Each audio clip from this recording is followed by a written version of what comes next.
Bienvenidos a un nuevo episodio de Hasta los cojines de sobrevivir. Hoy tengo un invitado muy especial y me diréis, como siempre, pues claro, es que siempre son personas especiales, si no, no los tendría aquí.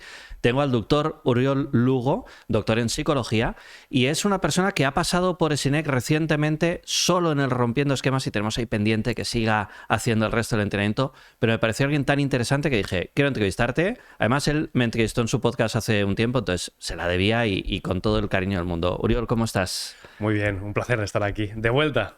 Gracias por aceptar la charla. Iba a decir la entrevista, pero no llega ni a entrevista, es como una charla entre amigos. Sí, una charla de amigos. Y la primera pregunta es obligatoria, a partir de ahí no sé cómo iremos, pero la primera es, ¿en qué momento has estado hasta los cojines de sobrevivir y por qué? Sí, pues mira, diría que cuando estuve rompiendo esquemas, o sea, que aquí quedó en la casa, bueno, me di cuenta, era algo que ya llevaba meditando. Y cuando tienes una idea en la cabeza que ya llevas tiempo pensándola, a veces hay un catalizador, hay un elemento que es como la chispa que hace que todo explote. Y eso fue en Rompiendo Esquemas. Me di cuenta, o al menos acabé de verbalizar y de pensar, que llevaba mucho tiempo postergando un sueño. Un sueño que luego, si quieres, podemos entrar. Claro, y claro. a través de esas preguntas que tú también lanzaste, preguntas así también poderosas, dije, ya está, hasta los cojines, se acabó.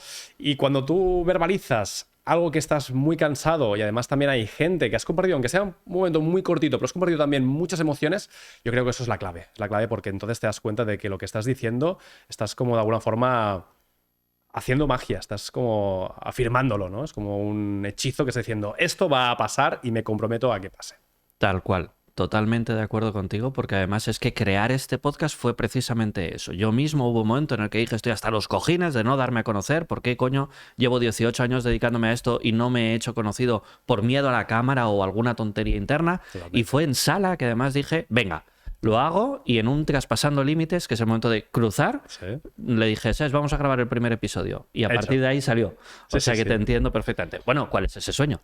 El sueño es hacer mis propios eventos. He hecho muchos eventos, pero quiero hacer los eventos a lo grande. Es decir, ese tipo de formato de hoteles, salas grandes. Es un poquito lo que llevo muchos años asistiendo como un alumno, desde Tony Robbins, Hart Becker, contigo, con muchas otras compañías. Y al final te das cuenta de que la única diferencia que hay entre estar en el público o estar en el escenario es simplemente el hecho de hacerlo. Es algo sencillo, pero a la vez también, obviamente, difícil o complicado porque también tienes que romper ciertas barreras. Pero es esto, es justamente el hecho de proponerte hacerlo, levantar tu voz y decir, voy a lograrlo. Todo lo demás, al final, es simplemente parte de estrategia. A veces hay gente que cuando acompaño también, por ejemplo, haciendo psicoterapia o coaching, la gente se centra mucho en el cómo. Y yo estaba también en esa modalidad de cómo hacer las cosas. Okay. Hasta que te das cuenta de que la pregunta correcta no es el cómo, es el para qué. ¿Para qué vas a hacer las cosas? El cómo ya aparecerá. A veces incluso el cómo es lo de menos. A veces puede ser que todo surja y tú ahí alucinas, ¿no? Como no tenía nada previsto, pero ha salido bien, ¿no? Vamos a hacer un podcast. Bueno, pues a lo mejor no tengo los mejores micros, las mejores cámaras, las mejores... Lo hago, ya está, y funciona. Literal, totalmente de acuerdo. Por cierto, primero, gracias por el honor de mencionarme detrás de esos dos cracks. Ha dicho Tony Robbins y Hart Becker contigo. Digo, coño, ¿qué nivel? Sí, totalmente de acuerdo. Es el para qué, es la pregunta clave, ¿verdad? Y el cómo, mira, cuando nosotros creamos el podcast, y ya no hablaré más de mí, que ya van dos, Está bien. pero fue, hostia, si tengo el cómo ya creado, porque está el equipo, ¿no? Los equipos y el plató de Alex Comunica. Correcto. Somos amigos y es tan fácil como decirle, ¿me dejas que use tu espacio, que encima está en nuestro local? Es como, ¿me dejas usar tus equipos? Y Cesc es el director general de Alex Comunica y además es mi director de marketing, mi brother. Es como, si ya lo tengo, si solo me faltaban los cojines de ponerme delante de una cámara, ya, ¿no? Exacto. Entonces, hacer eventos es tu sueño. Cuéntanos un poquito quién eres. Yo he dicho que eres doctor en psicología, pero no cualquiera se pone tampoco al frente de o no cualquiera debería ponerse al frente de un escenario. Debe tener una formación, algo que contar, ¿no? Sí. A ver, básicamente la historia, para hacerla corta, es después de más de 15 años acompañando a personas en procesos de psicoterapia, de coaching, porque al final también mi doctorado es en psicología coaching, que es como una rama que mezcla los dos mundos. No sabía que existía eso ya como doctorado, psicología coaching. Exacto, psicología coaching lo que hace básicamente es aportar bases científicas o bases con más pruebas o evidencias científicas, que al final también aquí lo podemos entrar en otro día, en otro debate, porque a veces hay cosas que funcionan y no son científicas, cosas que son científicas y no funcionan, o sea que aquí también entraríamos en un divertido debate. Sí. Básicamente lo que hace es esto, es decirte, vale, vale, pues en lugar de hacerle una serie de ejercicios, esos ejercicios tienen una base porque hay una serie de estudios que lo avalan. Vamos a hacer que la gente pues se abrace. Bueno, pues está estudiado que abrazar más de 8 segundos, entre 8 a 20 segundos, genera niveles de oxitocina superiores a los que estaba la persona en reposo sin ningún tipo de contacto. Bueno, pues esas cositas que te están de alguna forma avalando la ciencia, que funciona también sin que haya la ciencia, lo que te permite es pues darle un extra de validez o un extra también de justificación. Y a veces hay gente que lo necesita o lo pide. Hay gente que no. Dice, mira, funciona, perfecto. O hay gente que dice, yo, mi mente lógica racional, necesita saber por qué me estás haciendo hacer aquí, pues no sé, el baile del pollo o lo que sea, pues yo qué sé, para romper los miedos, lo que sea.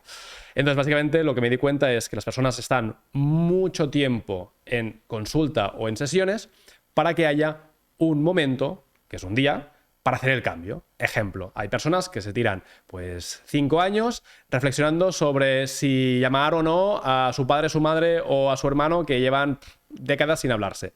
Hasta que llega un momento en el que hay algo que le hace el clic. Entonces la pregunta es, ¿ha tardado un día o 5 años? Bueno, la pregunta no es tan fácil de responder, pero es un compendio de todo el proceso que se ha realizado. Pero siempre hay un día. Siempre hay un día en el que la persona hace un cambio. Entonces, entre esto, que es una reflexión que llevaba ya tiempo pensando, que en el año 2020, pandemia, escribo un libro junto con mi mujer que se llama 24 preguntas y respuestas para cambiar tu vida en un día. Entonces ya ahí estaba ahí como maquinándolo.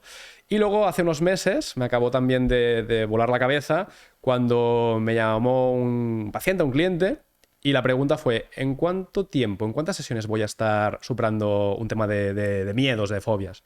Y ahí fue como, ostras. Por un lado, me he dado cuenta que la gente puede cambiar en un día, lo he visto. A veces hay gente que ha estado años y años en consulta y hay una sesión, un ejercicio, una pregunta que ¡pam!, le hace hacer el cambio. Tengo un libro que ha sido también bestseller en Amazon, que justamente habla de esto, con lo cual lo he refutado que la gente tiene interés. Y luego, pues la gente que te llama para consulta y que te pide cambios rápidos. Y entonces yo no quiero abogar solo para un cambio rápido, porque hay gente que querrá hacer el cambio pues, en X meses, en su tiempo, y hay gente que necesita su propio proceso. Y habrá también trastornos que necesitan su propio proceso. No digo que todo sea con un único día, pero sí que hay muchos que pueden ser transformados en un único día.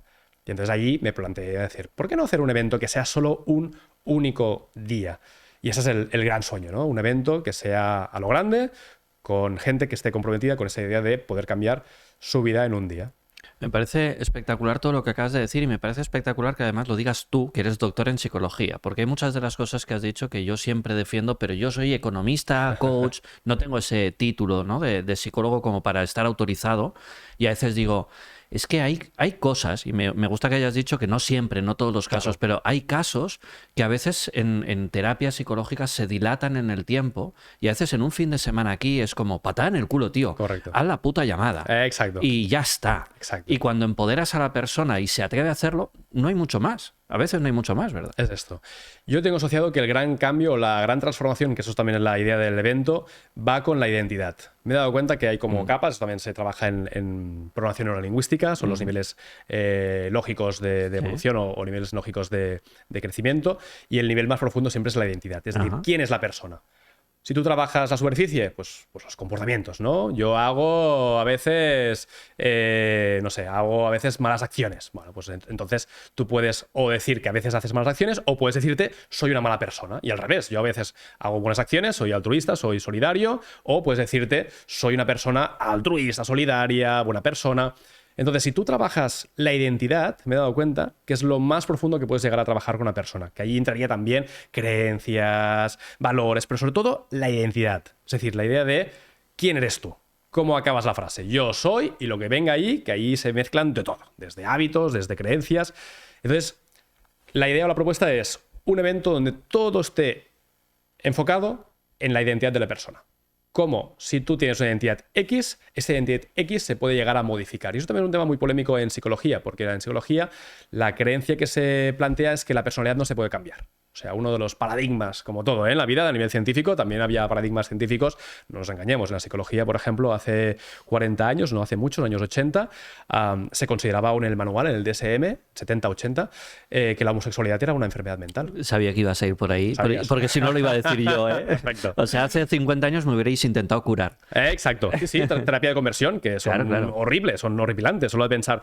Pero bueno, existía. Con lo cual, hay un paradigma en la psicología actual que dice que la personalidad no se puede cambiar, que tú cuando haces un test de personalidad, ese test de personalidad te dice que tienes un nivel X de neuroticismo, un nivel X de extroversión o introversión, etc, etc.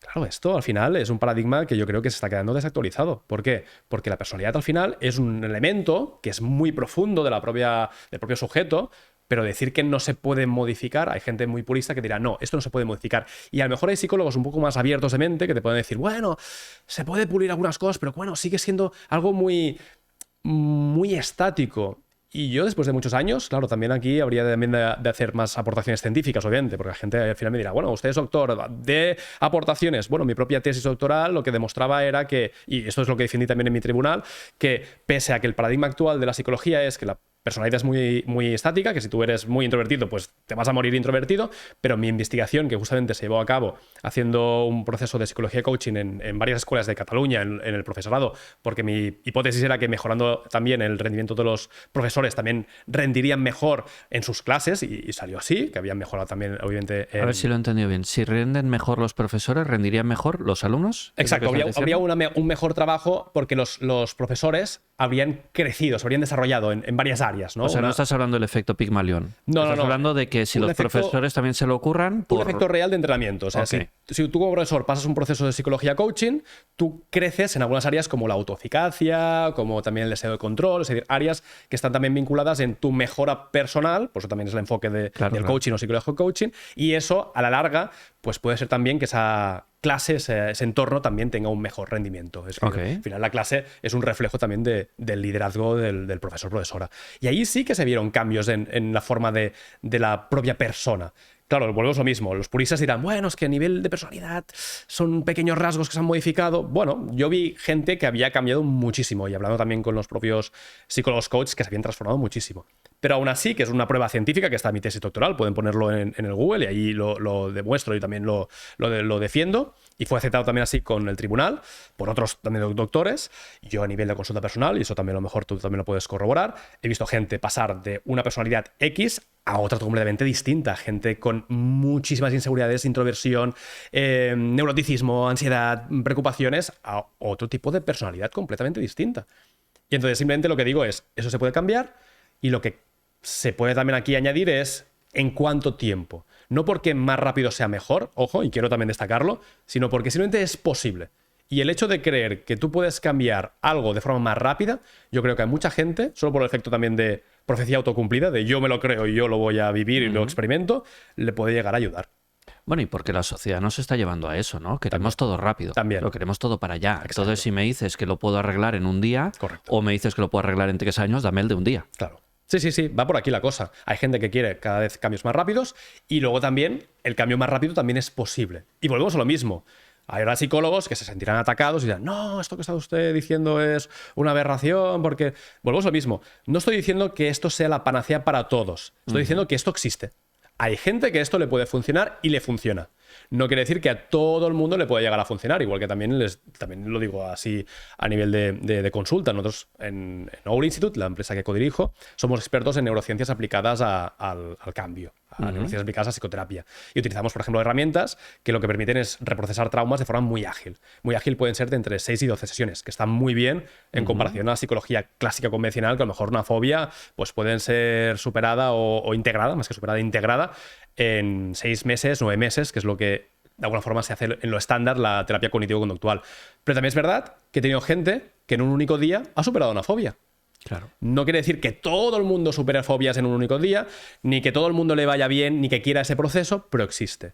Y los psicólogos que a lo mejor se tiran encima de esto, yo me he dado cuenta por hablar también con compañeros, muchas veces son psicólogos que no lo han experimentado. Como siempre digo lo mismo, ¿no? Si tú no has experimentado algo, no sabes. Y son gente que habla sin la prueba.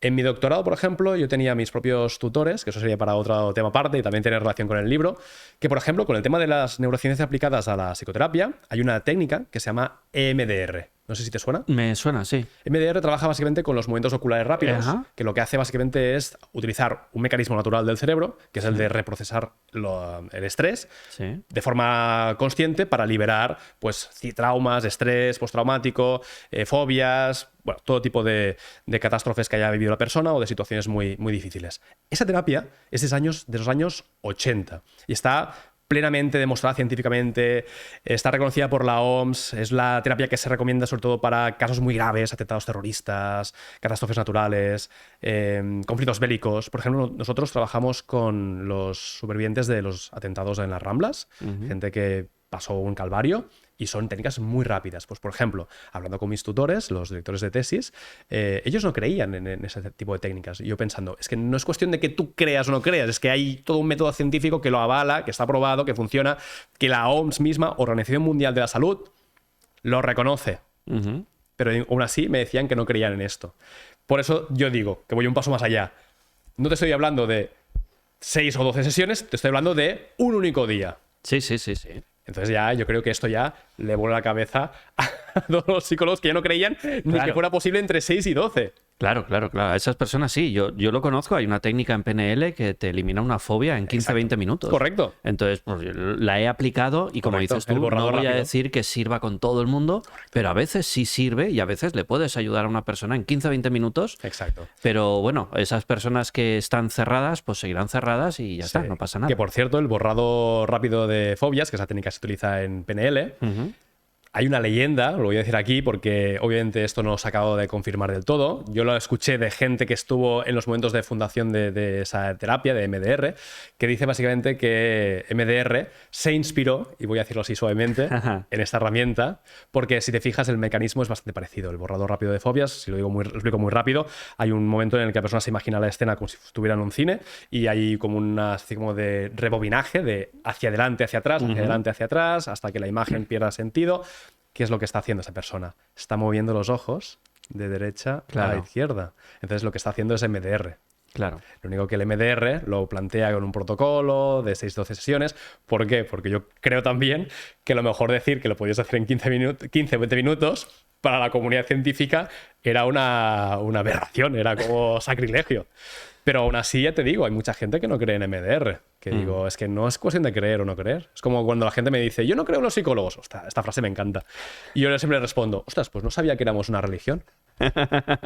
Me encanta eso, no creo en los psicólogos. No, hay gente que me dice, no creo en los psicólogos, no creo en la psicoterapia, yo, no me psicoanalices, como si todo fuera psicoanálisis. Bueno, son las típicas bromas. Hay un listado también, un día, si no, podemos hacer frases típicas que te dicen de los psicólogos, porque hay también un mundo. Bueno, supongo que debe ser también como los economistas, ¿no? Tú eres economista, entonces debes estar súper mega forrado como si fueras aquí el top de la Forbes, ¿no? La verdad es que sí. Tuvieras la bola del futuro, de dónde invertir y en dónde no invertir. Me recordaba mucho lo que hablabas además de esas contradicciones entre unos psicólogos y otros, porque en el mundo de la economía pasa lo mismo. Entonces, unos son de una mentalidad y otros de otra totalmente contraria. Exacto.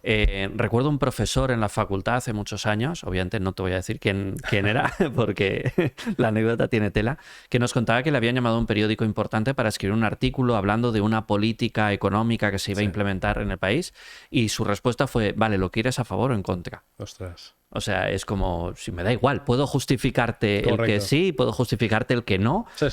Con lo cual, bueno, pues vale, Totalmente. pues ok. Pues... Bueno, te das cuenta que al final la ciencia avanza o la sociedad avanza porque hay gente que rompe el molde. Es que es así. O sea, si no hubiera gente que hubiera roto el molde, aún estaríamos en las cavernas con palos y piedras. Y es así, ha habido gente que se ha tenido que atrever. Pero también es verdad que aquella gente que se atreve son la gente que recibe los golpes. Hay un dicho japonés que dice, el clavo que destaca es el clavo que recibe golpes. Claro. Y es así, tú te has atrevido con SINEC haciendo también este proyecto, que también es una forma de romper muchas barreras, porque al final también dices, ostras, en un fin de semana te puedo transformar la vida. ¿Por qué no? Y además también hay toda una serie de modelos de técnicas que también lo avalan, porque al final tú estás haciendo inteligencia emocional, coaching, inteligencia emocional, PNL, Sí. pero también muchas de esas prácticas que también están probadas científicamente, están también trabajadas. La psicología positiva en su momento también fue muy transgresora, y estoy hablando de psicología que ahora está súper aceptada, pero en los años 90, cuando empezó Seligman con la psicología positiva, era como, vamos a hablar de elementos positivos del ser humano, si la psicología ha estado siempre tratando la depresión, la ansiedad, las fobias, ahora que vamos a hablar aquí de autoestima, de resiliencia, de fortaleza. Tengo entendido, si no me equivoco, porque igual no es cierta la anécdota, pero tengo entendido que tuvo los cojones de hablar por primera vez públicamente de psicología positiva, el Martin Seligman, cuando aceptó el cargo de ser el presidente de la Asociación Norteamericana de Psicología. Es como de, ahora me comí los huevos. O sea, yo soy el que tiene el cargo y estoy diciendo esto, y el que quiera que me diga que no, ¿verdad? Sí, es así. Bueno, es al final el hecho de decir, ¿cuál es la diferencia entre dar el paso o no darlo? Es el coraje, lo que hablábamos antes de decir, yo voy a cambiar y habrán críticas. Pero también digo una cosa, si no hay críticas es que no estás haciendo suficientemente ruido. Tal cual. Ya está. Tal cual. Entonces, mi propuesta es esto: es un día, un evento. Voy a empezar ahora. El fin de semana que viene hacemos la prueba con el equipo de psicólogos para también probar y testear todas las dinámicas, todos los ejercicios. A partir de aquí, en febrero, vamos a hacer el primer evento ya en febrero de 2026 en un hotel aquí en Barcelona. Y la idea es empezar de 9 a 9 de la noche. Luego, el siguiente paso será, la siguiente edición será de 9 a 12. Y la última edición, que es la definitiva, que es la que ya quiero instaurar como ya por defecto, es la de 9 de la mañana hasta 9 del día siguiente, sin dormir. Y aquí ya sé que mucha gente dirá, hombre, pero no dormir, esto va en contra de la salud. Sí, pero que no duermas un día, a lo mejor también eso te ayuda a hacer ese clic mental. Y si no, digo siempre, ¿cuántas veces has ido a un festival o a un campamento o a un concierto o a una fiesta o lo que sea y no has dormido y no te ha pasado nada, ¿no? Y en ese momento no estabas diciendo, no, es que esto va en contra de mi salud porque tengo que dormir mis 8 horas plácidamente. ¿A que no? Pues ya está. Es lo mismo. Sí, te has pasado toda la noche chingando, tío. Exacto. Pues esto es lo mismo. Claro, porque al final yo digo, es un día, pero un día realmente son 24 horas. Claro. Entonces, para que no sea suficientemente extremo en un principio, lo que quiero es empezar de forma progresiva y luego hacer de forma extrema. Hay una comparativa que me gustó, me dijo una persona cuando estaba compartiendo también este evento, esta propuesta, que es la comparativa con Horrorland. No sé si te suena Horrorland, el parque temático. Me suena el nombre, sí. Horrorland es un parque temático donde todo es de miedo. En lugar de ser atracciones de montañas rusas, pues ahí no hay solo pasajes del terror. Y hay un pasaje que es el pasaje extremo, ¿no? El extreme, que es un pasaje donde te hacen de todo. Yo no lo he probado, ¿eh? Hay cosas que a mí personalmente no me llaman la atención, ¿no? Pero sí que es verdad que me he dado cuenta que siempre hay un público, hay gente que quiere transgredir, quiere ir más allá. El evento que yo quiero crear también es para gente que quiera hacer algo más allá. No quiere decir que sea obligatorio quedarte las 24 horas del día, porque habrá gente que a lo mejor dirá, mira, yo hasta las 12 de la noche me está bien, yo ya he hecho mis ejercicios, ya está. Pero siempre hay un público que quiere ese extremo, siempre quiere ir un poquito más allá. Yo creo que es esto, es el hecho de decir, vamos a hacer algo distinto, vamos a hacer algo que realmente la gente que quiera vivir esa experiencia pueda hacerlo, pueda vivir 24 horas seguidas de transformación personal. Me parece una idea, bueno, me la habías contado en privado, me parece una idea totalmente loca y por lo tanto que seguro que va a tener éxito con una buena estrategia de marketing detrás, evidentemente, ¿no? Pero que va a tener éxito porque es transgresora, porque es algo diferente, al final no es la típica formación que todo el mundo hace y es una más, sino que es algo diferente. Correcto. Y es un día, ¿eh? No hay más. O sea, no es, bueno, luego podemos hacer... Es un día. Es un día que tú puedes repetir tantas veces como la persona quiera, pero sí que ese es el formato. Porque la propuesta, la idea es que esto pueda ser un modelo que se pueda expandir. Porque al final esto es una forma de cómo ayudar a la gente. Y también, igual que en su momento pues, se pusieron de moda pues, el andar sobre brasas, el romper flechas, este tipo de técnicas de alto impacto, la idea es que sean todo técnicas de alto impacto sin llegar a esos extremos, que hay muchas formas. Que ahí también compartimos muchas cosas parecidas. Porque al final es esto, no hace falta que tengas que hacer aquí virguerías. A veces son cosas que son sencillas, pero transformadoras. Hay gente, yo recuerdo cuando empecé a hacer este entrenamiento que ahora dirijo, cuando lo hice como alumno y luego como staff muchas veces, hay gente que se puso de moda el tirarse en paracaídas porque, claro, como voy a romper mis límites, me tengo que tirar en paracaídas. Yo pensaba, pues a mí no me apetece tirarme un puto paracaídas. Hay otras dinámicas de impacto emocional que no tienen por qué ser tan físicamente agresivas o difíciles o no sé, o atrevidas, ¿no? No tiene por qué ser físicamente atrevido, puede ser simplemente emocional y ya. Entonces, hay mil maneras de hacerlo. Oye, me encanta todo lo que me has contado. Quiero irme ahora a una parte un poquito más personal. O sea, es como que tengo la sensación de que ahora he estado hablando con la parte profesional, con el psicólogo, ahora con el doctor en psicología, ahora quiero hablar con Uriol. Vamos. Y me has dicho que lo importante era la identidad. Entonces, ¿quién eres? Yo diría que soy un ser humano, primer punto, primer elemento. Soy una persona que sufre y que ha sufrido. Y que creo que esto es lo que me ha ayudado más a poder luego ayudar a la gente que sufre. Es como una especie como de redundancia o algo que se... No, pero es totalmente lógico, claro. Pero me he dado cuenta de esto, de que la gran mayoría de gente que somos cuidadores, que somos gente que acompaña, que cuida, somos gente que ha sufrido. Una vez me preguntaron, ¿por qué crees que la gente que ha tenido más éxito en este mundo es la gente que más ha sufrido? Yo me doy cuenta que son la gente que realmente ha descubierto como la esencia humana. Ha estado como el infierno y luego ha podido como ver el cielo. Y yo me considero una persona que ha sufrido mucho en su vida, en muchos sentidos. No es para la gente dirá, bueno, pero es que el Uriol viene... Hay muchas formas de sufrir, no todo es a nivel económico, porque a veces se dirá, no, este no ha sufrido porque mira, va bien vestido y es un doctor y no sé qué. Hay muchas formas de sufrir. Puedes Bueno, y sufrir de a todos nivel... modos, eso es donde estás ahora, no sabemos de dónde Sí, viene. exacto. No me puedo quejar de mis orígenes en ese sentido, pero sí a nivel emocional yo me considero una persona que ha sufrido mucho y que también ha tenido que trabajar mucho a nivel emocional para estar donde está, que ese es el gran diferencial. Quizá no he sufrido a nivel económico, a nivel material, pero sí a nivel psicológico y a nivel emocional. Yo creo que sí, que eso ha sido un punto que... Bueno, a lo mejor hay cosas que la gente dice, bueno, pues que yo también he pasado igual. Bueno, cada uno tiene su propia historia. Yo considero que he vivido cosas que han sido muy duras y que, bueno, me han hecho también llegar a estar aquí presente. ¿Qué es lo que crees que has tenido que trabajar más? Yo diría que sobre todo la relación con mis familiares. Sé que es un tema muy redundante, pero creo que es el puntal de lo más profundo que uno tiene pendiente de trabajar. Yo creo que mis padres han hecho lo mejor que han podido, lo mejor que han sabido, pero como todo, al final hay cosas que quedan ahí latentes. Yo estoy seguro que he venido a esta familia como para romper patrones, para romper también la saga familiar.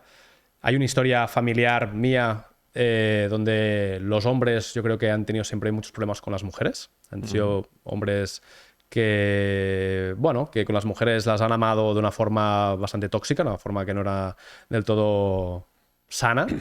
Y luego también muchos problemas de alcoholismo en mi familia y de consumo de drogas. Por suerte muchos los han superado, han hecho también sus propios procesos, pero yo me doy cuenta de esto, de que al final tú puedes ser o uno más en la línea de tu tradición familiar, o puede ser el que rompe el patrón y decir, ya está, basta ya. Y bueno, te lo dice alguien que en septiembre va a ser padre de una niña, o sea que yo creo que esto ha sido como para mí como doble cara, ¿no? Por un lado ha sido como un miedo de decir, ¡buah! Yo he tenido unos modelos de familia, ¿no? Y ahora es como la prueba de fuego, la prueba de decir, ¿cómo lo voy a hacer?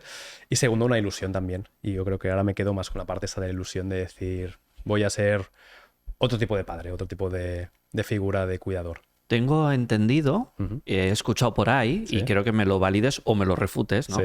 Que o somos igual o somos justo lo contrario a nuestros progenitores. Es el péndulo. ¿Hay alguna tercera posibilidad? Sí. ¿Y en qué consiste? Claro, ¿cómo se llega ahí? Eso en psicología se llama el péndulo o la lealtad familiar. En sistémica se habla también de lealtad familiar o lealtad a los progenitores. Entonces lo que haces básicamente es esto, es o copias el modelo de papá o mamá o te vuelves uno totalmente distinto. Hasta que llegas a integrar, ¿no? A integrar ese proceso de papá y mamá dentro de ti para encontrar el equilibrio, encontrar esa parte más, de alguna forma, que está balanceada, que está bien balanceada. Porque si no, lo que haces es esto, es una lealtad. Estás siendo leal a tu padre o tu madre. Tanto Incluso si eres, aunque seas al revés. Aunque seas al revés, le estás siendo leal porque estás luchando. Entonces, en esa lucha estás también siguiendo esa lealtad hacia él o hacia ella. Hay una parte de seguir el patrón. Y cuando trabajas esto, encuentras el punto de equilibrio. Yo me he visto en los dos extremos, me he visto en este y en este. No te puedo decir que esté en el centro porque eso sería un poco también soberbio, porque yo creo que siempre es un proceso de transformación y de irte mirando e irte revisando continuamente, pero me puedo ver cada vez más en esa parte media. Y también decir que Sinek en ese sentido me ayudó. Y mira que fue un fin de semana, te lo dije, he hecho muchísimas formaciones. Sí. Hubo una época que, lo digo así, coleccioné títulos. me gusta, soy muy curioso y empecé a hacer cursos y cursos y cursos. Luego también hubo un proceso en el que me dije, ¿para qué? ¿No? Esa pregunta que... Claro. Pero ahora estoy en esa fase de decir, ¿qué me llama la atención? Sinek me llamó la atención, luego lo que vi me gustó muchísimo y puedo decir con razón que después de haber visto muchísimas formaciones, aunque solo fue un fin de semana, lo que vi me impactó, lo que viví me impactó, con lo cual con muchas ganas también de seguir haciendo los demás niveles. Qué guay, gracias. Y te quiero seguir preguntando cosas A veces a tipo personal y Sí, a título adelante, personal y a adelante. veces como Podemos profesional. mezclar, sí, sí, estamos unidos. Porque es que, ostras, es que realmente me siento muy curioso porque hay cosas que hacemos en sala que yo siempre os digo y tú recordarás que os decía, yo no soy psicólogo, yo no sé por qué funciona esta mierda, pero sé que funciona y claro, y ahora le puedo preguntar a alguien, oye, ¿por qué funciona, funciona? esto que hago? Sí. Que es como que le doy el interruptor y sé que se enciende la luz, pero no sé por qué, ¿no? Sí, sí. Yo os propongo cuando vamos a trabajar como mi papá, y tú lo has dicho antes, ¿no? Como adulto, tengo claro, mis padres han hecho lo mejor que han podido, Correcto. pero tal, como adulto puedo justificarlos o como adulto puedo seguir encabronado con ellos Sí, y sí, sí. ya está, y no quiero saber nada de ellos. Pero yo me lo llevo al niño y os digo, no, pero ahora conviértete en el niño, Sí. que ese es el que estaba sufriendo, porque desde ahí vas a sacar el dolor y ahí vas a sanar. ¿Por qué funciona eso? Porque es la herida original o la herida fundante, más que original fundante. Es el donde empezó todo. Hay una etapa que es la etapa de la impronta en psicoterapia y en psicología, que se habla de que de los 0 a los 6, 7 años el niño o niña está abierto a todo tipo de experiencias. Es decir, su cerebro es como si fuera una esponja. Todo lo capta, todo lo acaba absorbiendo. Por eso también es muy importante que cuando la gente tiene niños pequeños dice, no se entera. Mentira, se entera de todo. Entonces, las creencias, los valores, los hábitos, los comportamientos, la identidad, cómo se vincula con la familia, todo lo más relevante se instaura en esa etapa. Y supongo que además no tiene filtro No hay filtro. para ver si esto es bueno, no es bueno, si es verdad, no es verdad. Es como me lo como todo y Correcto. ya. Yo siempre pongo un ejemplo que me gusta mucho cuando lo escuché en su momento, que es, si tú a un niño le dices, un niño pequeño o una niña pequeña le dices, el 25 de diciembre o el 24 va a venir un hombre que está rellenito, con barba blanca, vestido de rojo, trayendo regalos y bajando por una chimenea de uno por uno, que no cabe nada ahí, ¿se lo cree? Ujú. Sí, ¿no? Se lo Sí, cree. sí, sí. Si tú le dices a tu hijo o tu hija, eres tonto, Se lo cree igual. es lo mismo. Claro. Por eso es muy importante justamente esas heridas, esas marcas que quedan en esa etapa. Y la gran mayoría de heridas son de esos momentos. En mi penúltimo libro, el de Corta por lo Sano, Es este de que aquí. me acabas de regalar, ¿verdad? Exacto. Que lo tengo aquí porque quería comentar también un poquito. Sí. Hablo justamente, pues mira, lo podemos ligar si quieres. Vale, Hablo de 8 perfecto. heridas. Hay 8 heridas universales que todos podemos haber vivido en nuestra vida Ok. y que se dan justamente en esa etapa de impronta. Por eso, cuando tú haces que la gente vuelva al niño, realmente estás volviendo al origen, a esa escena fundante donde se empezó a gestar todo para sanarlo desde el principio. Porque no es lo mismo sanar desde la raíz que sanar desde las hojas. Tú puedes podar las hojas, ¿no? Como también decía Harbecker, Claro. pero si no vas a la raíz, entonces el mismo árbol va a seguir dando malos frutos o frutos que tú no quieras. Claro. Entonces, las 8 heridas, para hacerlo muy breve, son herida de abandono. El niño o niña siente que su papá o su mamá no está ahí presente. Siente, no quiere decir que esté o no esté. A lo mejor estaba, pero no lo percibió. Correcto. Luego tendríamos la herida también de traición, que es la herida en la que el niño o niña siente que lo engañan. Eso también se da a veces en el colegio. Es esa herida de, ostras, veo que el grupo no me está aceptando. Luego tendríamos también la herida de falta de compromiso, es la herida en la que el papá o mamá puede ser que esté, pero no está tan implicado. Esto, por ejemplo, lo he visto muchas veces cuando hay papás y mamás que están separados y sí, a veces llaman, pero hola, ¿qué tal, hijo? ¿Todo bien? Sí, venga, va. Están, no han abandonado al hijo, pero Sí, pero están de medio lado. están de medio lado, no están... O quizá un padre muy, muy trabajador o una madre muy, muy trabajadora que no puede atender al hijo, también sería ese Podría ser tipo exacto, de herida. puede ser también un tipo de herida así también. Ok. Luego tendríamos también la herida de rechazo, que también es una herida intermedia, en la que también el niño o niña ha sentido como que no era suficiente. La palabra esa de no es suficiente Uf. es caldo de cultivo para traumas. Caldo de cultivo y eso es el 50% de la gente que me viene. Exacto. Siempre queda algo pendiente, siempre no es del todo... no está al nivel, ¿no? Tampoco. Sí. Luego tendríamos también la herida de humillación. Esta la hemos visto también muchas veces en lo que sería en el colegio. El típico caso de sal a la pizarra y todos se ríen, ¿no? O el profesor te critica en medio de todo el mundo, entonces tú te quedas ahí humillado, ¿no? Luego también tendríamos la herida de injusticia, de padres muy, muy estrictos, son como si fueran sargentos, entonces los padres tienen todo muy pautado y el hijo o la hija está como encorsetado, está como ahí súper ligado, ¿no? Como que no tiene casi margen de maniobra. Luego tendríamos también una que estoy viendo ahora en actualidad, que es la herida de la burbuja o la herida también de sentirte sobreprotegido. Ajá. Es esa herida en la que solo vemos la generación actual, por eso también se llama la generación de cristal. Sí. Es esa herida de no te equivoques, no te hagas daño, no... que es surrealista, porque luego crecen y entonces son niños que todo es papá o mamá.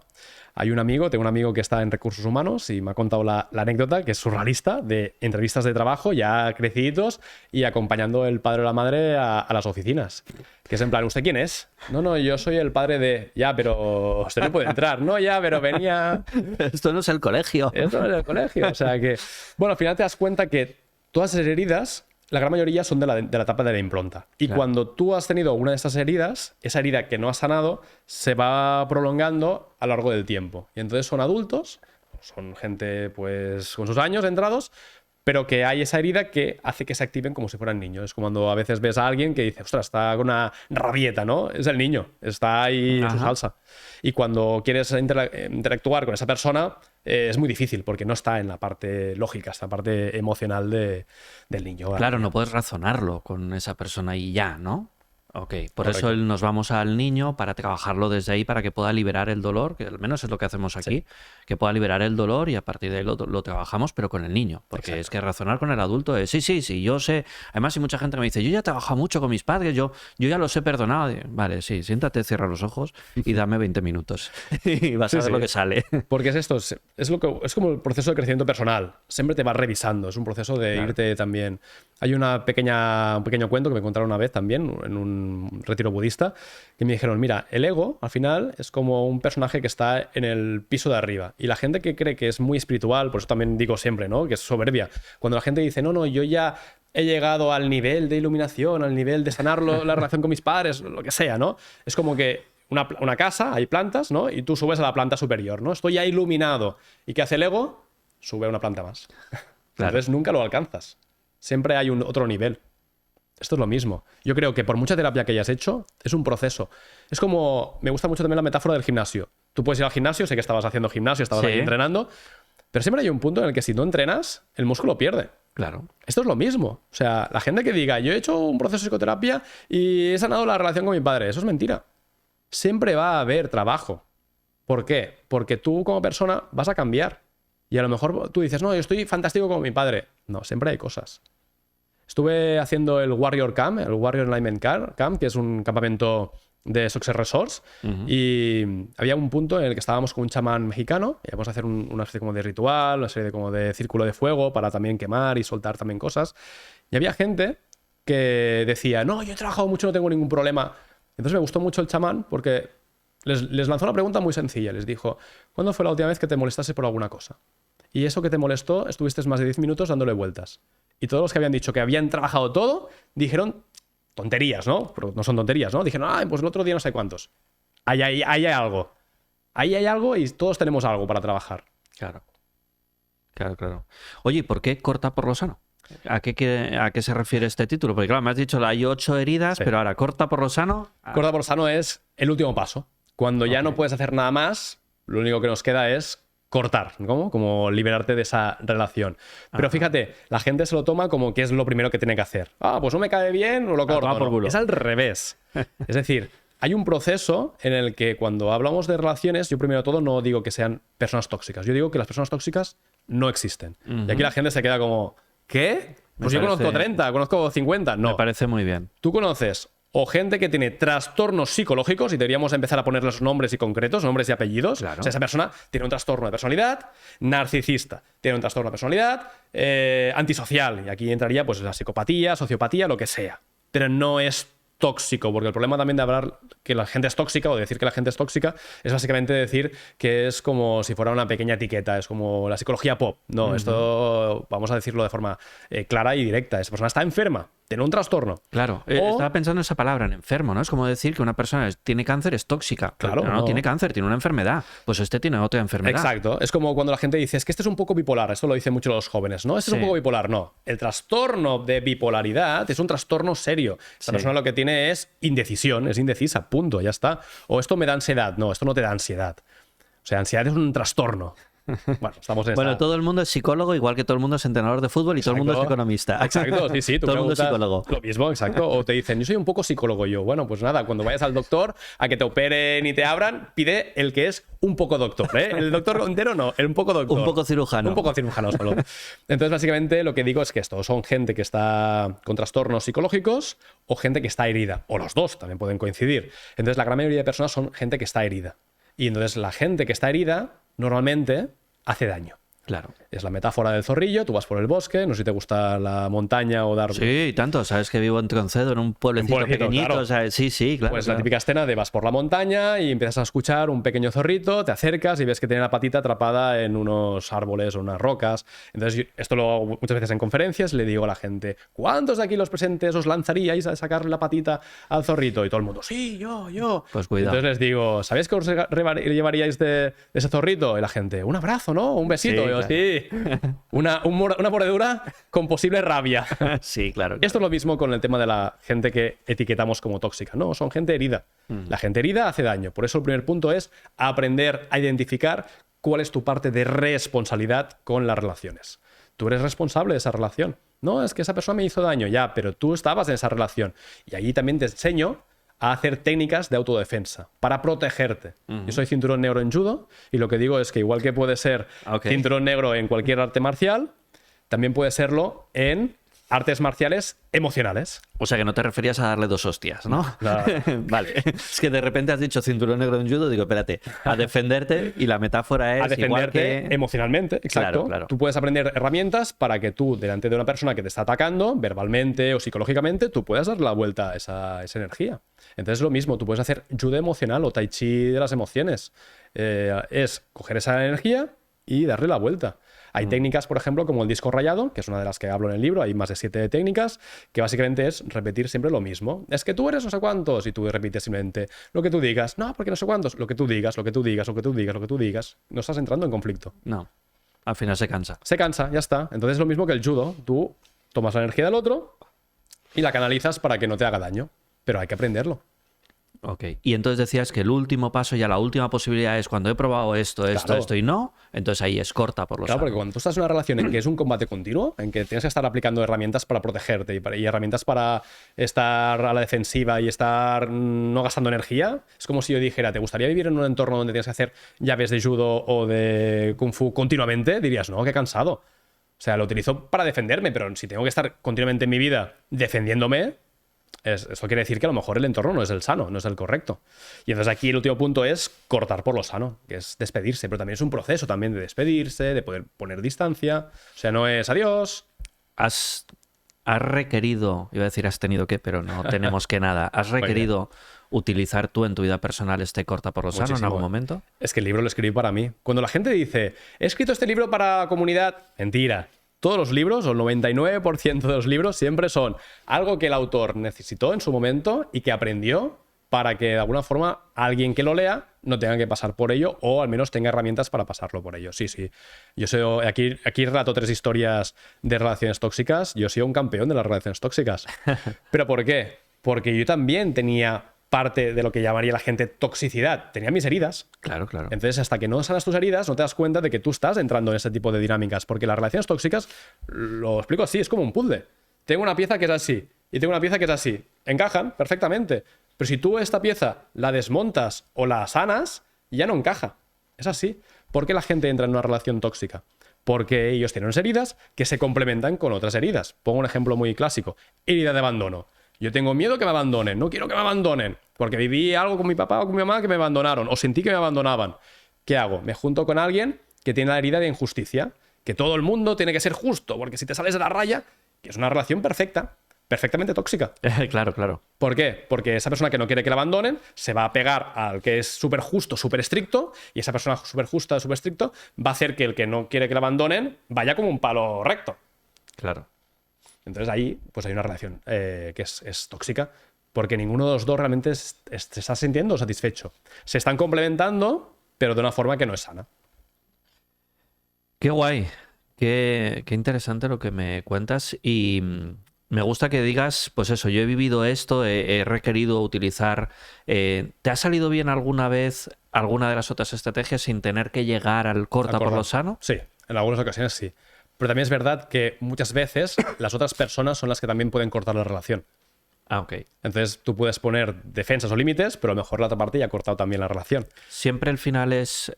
no necesariamente es que al final se corte por parte de uno o del otro. Hay ¿Puede momentos resolverse? Sí, hay momentos en los que tú renegocias la relación y ahí puedes también... Yo tengo un muy buen amigo que se llama Alex, que con Alex, por ejemplo, muchas veces hemos renegociado la relación. Oye, Alex, yo ahora estoy en una fase en la que estoy con mucho trabajo, estoy en 1000 historias... Oye, pues no pasa nada. Él está en una fase en la que tiene pareja y está súper enamorado de la vida y desaparece, pero lo hemos hablado. Con lo cual, no es un conflicto. ¿Por qué? Porque cada uno sabemos lo que necesita. Y ya está, y es fácil. Es que las relaciones realmente, cuando llegas a ese punto de sanidad o de salud, deberían ser así. Relaciones abiertas, que pueda haber comunicación, que pueda haber también sinceridad. El problema es cuando todo esto no existe. Y tú a lo mejor tú estás en un nivel en el que la otra persona pues a lo mejor no quiere que estés. Esto, por ejemplo, ocurre muchas veces a nivel familiar. Cuando tú haces un cambio de transformación, lo primero que te dice tu entorno es qué raro te veo.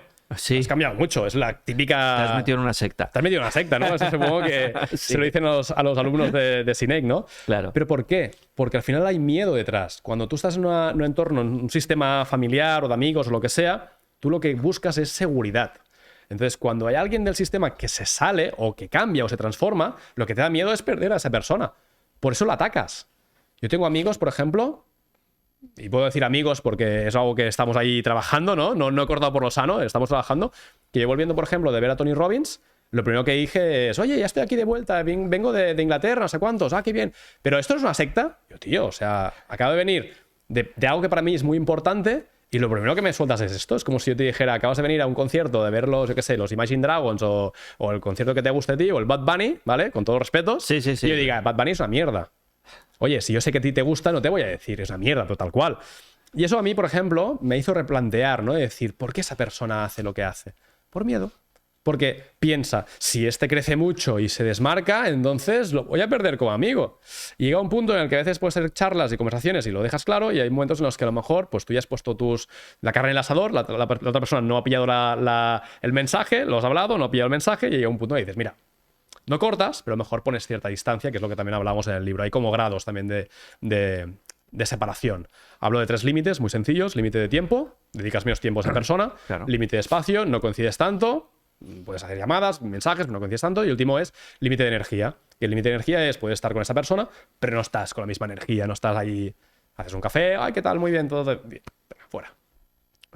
Me recuerda a cierta dinámica que vivimos en Rompiendo, ¿verdad? De maneras de relacionarse. Correcto. Y hay una que es la del colega y la otra es el amigo, la relación fraternal. Totalmente. Claro. Y yo creo que la gente tiene miedo a esto, a la soledad. Por eso la gente no rompe con las relaciones o no pone límites a las relaciones, porque lo que le parece a la mente es, ay, si me quedo solo... Te quería hacer una pregunta antes y se me estaba olvidando, pero no, ya ha vuelto. Vale. Es que has dicho relaciones abiertas y tal, y a veces no es tan difícil. Y yo te quiero hacer una pregunta que tengo una respuesta en la cabeza, pero no sé si tú vas a dar la misma respuesta. Entonces, a ver si pensamos lo mismo. La decimos a la de 3, 1, 2 y... No. Pero la pregunta es, ¿y cuál es la condición necesaria para que funcionen esas relaciones abiertas? Porque supongo que te refieres tanto a parejas como a relaciones familiares, como de amigos. Bueno, como de lo que había sea. hablado más de relaciones de amistades o de contactos. De pareja yo creo que sería otro mundo. Es otro mundo más complicado, Yo creo ¿no? que es más complicado porque aquí también hay otro tipo de compromisos. Vale, ok, pues dejémoslo Sí. en familia, amigos y demás, pero cuando tú hablas de ese tipo de relaciones abiertas y tal, y que no era tan difícil, ¿cuál es la condición para que eso no sea tan difícil? Comunicación y confianza. Son 2. ¿Eran las mismas? Bueno, no con esas palabras, pero sí, yo iba a decir reglas del juego claras. Reglas del juego, claras, sí. Comunicación y confianza. Es yo te comunico lo que espero, tú me comunicas lo que esperas. Si esto está de acuerdo, entonces confiamos en que se va a mantener. Reglas del juego claras y se mantiene en el juego.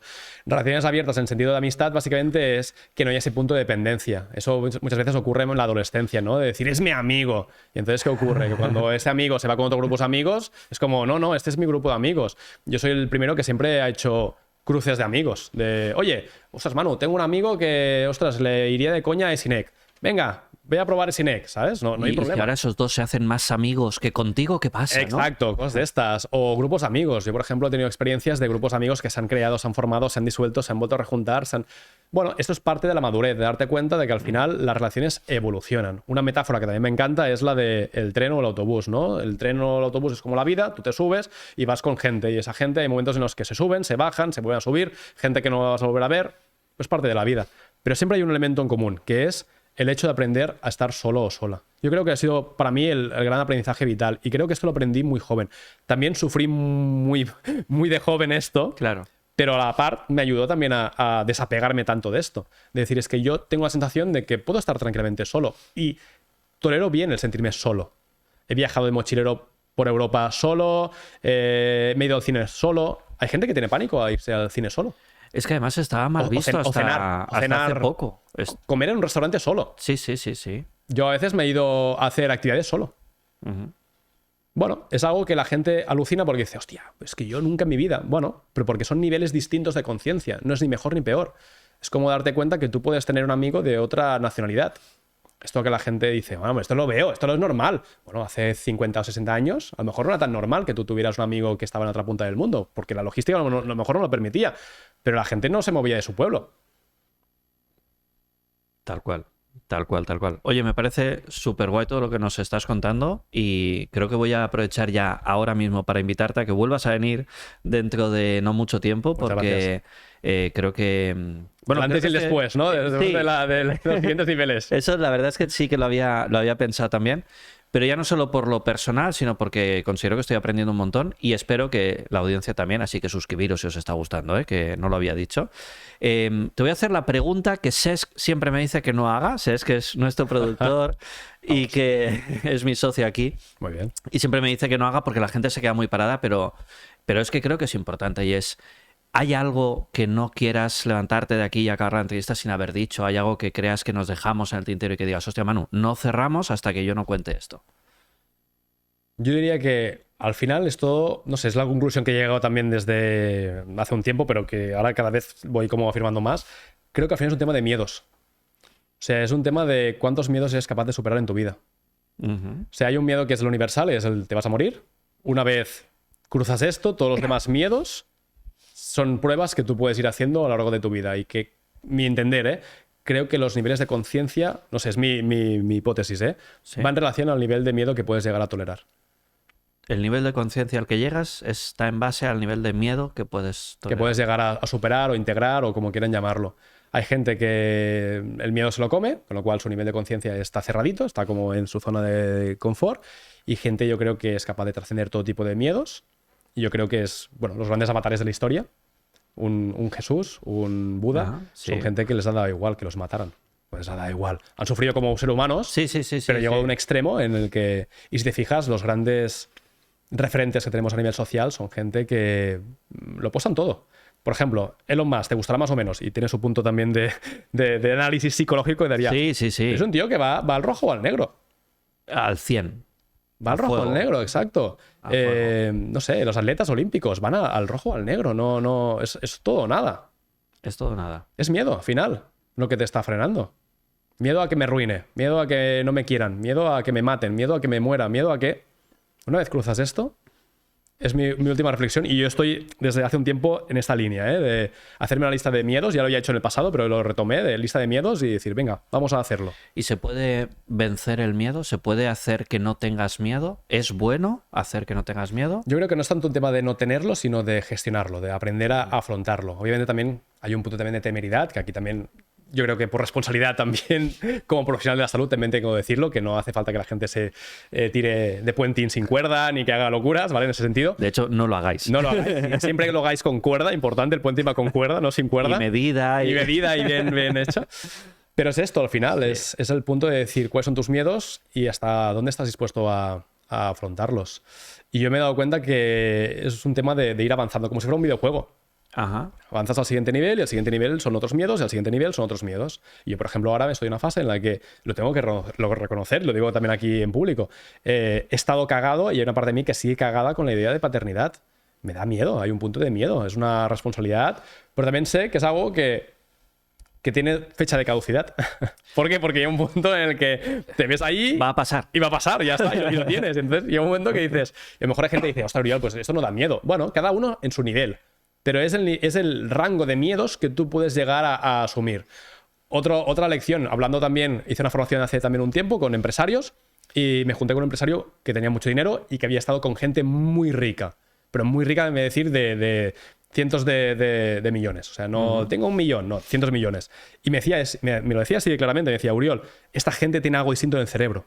No porque sean más listos, no. Lo que tienen distinto es que son gente que no tiene miedo. Son gente que se ha arruinado 3 veces. Y hostia, piensa en arruinarte una única vez. Solo una única vez de perderlo todo, perder tu casa, perder tu dinero, perder tu coche. Solo una vez. Te cagas. Te cagas, pero y con deudas y todo. Y dices, son gente que se ha arruinado 3, 4, 5 veces. Cuando tú sales de 4 o 5 ruinas, no sé, ¿cómo sales?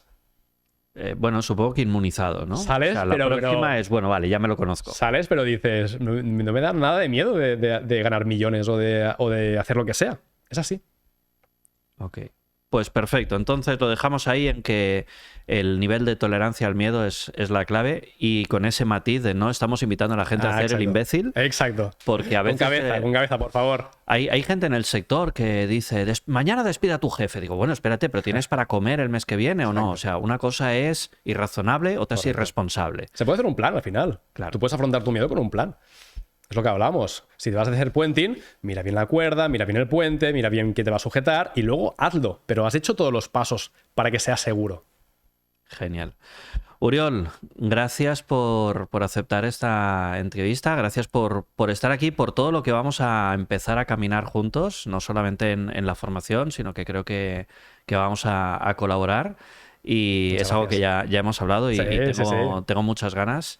O sea que, como te digo, gracias. Me ha parecido espectacular. No sé si tan íntima como alguna otra entrevista que hemos tenido, pero es que tenía tantas ganas de aprender cosas de alguien autorizado que ya otro día te invito para hacer una y que te abras más en canal si quieres. Perfecto. Pero creo que le hemos dado mucho valor a la gente que nos vea, que al final es de lo que se trata. Así que gracias. Muchas gracias. Es un placer. Y hasta aquí, hasta los cojines de sobrevivir. Y recuerda que el problema no es estar harto, lo jodido es que sigas siendo un mago que vive como un mendigo. Chao.